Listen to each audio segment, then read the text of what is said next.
பொறுப்பேற்ற பிறகு தொடர்ந்து வலியுறுத்தினோம். நீங்கள் அனைத்து இந்திய அண்ணா திராவிட முன்னேற்ற கழக ஆட்சியிலே கொண்டு வர திட்டம் என்ற ஒரே காரணத்திற்காக நம்முடைய மாணவருடைய திறமையான மாணவர்களை உருவாக்கக்கூடிய லேப்டாப் திட்டத்தை நிறுத்திவிட்டீர்கள். அதை தொடர்ந்து வழங்க வேண்டும் என்று சட்டமன்றத்தில் பிரதான எதிர்க்கட்சி என்ற முறையில் வலியுறுத்தினோம். பொது வழியிலே பேசினோம். ஊடகத்தின் வாயிலாக, பத்திரிகையின் வாயிலாக தெரிவித்தோம். 4 ஆண்டு காலம் திரு ஸ்டாலின் அவர்கள் கண்டுகொள்ளவே இல்லை. இன்றைக்கு மக்களுடைய செல்வாக்கை இழந்து விட்டார்.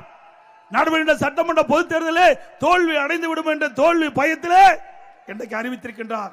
கல்லூரியில் படிக்கின்ற மாணவர்களுக்கு லேப்டாப் கொடுப்பதாக அறிவித்து இன்றைய தினம் அவர் முதற்கட்டமாக அந்த திட்டத்தை அறிவித்து கொடுத்திருக்கின்றார் மாணவர்களுக்கு.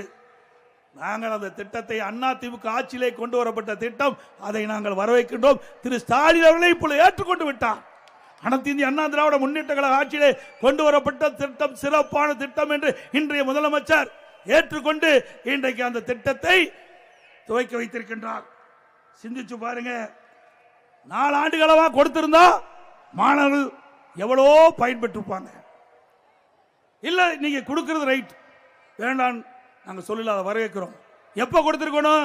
கல்லூரி ஆரம்பத்திற்கு முன்பாகவே இந்த ஆண்டு துவக்கத்திலே கொடுக்கப்பட்டிருக்கலாம். அப்படி கொடுக்கப்பட்டிருந்தால் அந்த கல்லூரியில் சேர்கின்ற மாணவர்கள் கடன் உடனே வாங்கி இந்த லேப்டாப் வாங்கியிருக்க மாட்டாங்க. அவர்கள் வாங்கி பயன்படுத்தி கொண்டிருக்கிறாங்க. இறுதி ஆண்டு முடிச்சு வெளியிலே போறாங்க, அவர்களுக்கு கொடுக்குறீங்க. இதனால என்ன பயன்? சிந்திச்சு பாருங்க. ஒரு திட்டத்தை கொடுக்கின்ற பொழுது மாணவர்களுக்கு நலன் பயக்கின்ற திட்டமாக இருக்க வேண்டும். இன்றைக்கு ஆரம்பத்திலே 2025ஆம் ஆண்டு கல்லூரி திறப்பதற்கு முன்பாகவே இந்த திட்டத்தை கொண்டு வந்து கொடுக்கப்பட்டிருந்தால் மாணவனுடைய சுமை குறைந்திருக்கும்.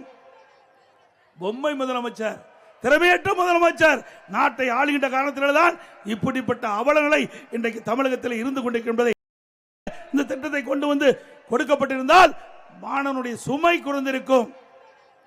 பொம்மை முதலமைச்சர், திறமையற்ற முதலமைச்சர் நாட்டை ஆளுகின்ற காரணத்தில்தான் இப்படிப்பட்ட அவலங்களை இன்றைக்கு தமிழகத்தில் இருந்து கொண்டிருக்கின்றதை நேரத்தில் சுட்டிக்காட்டி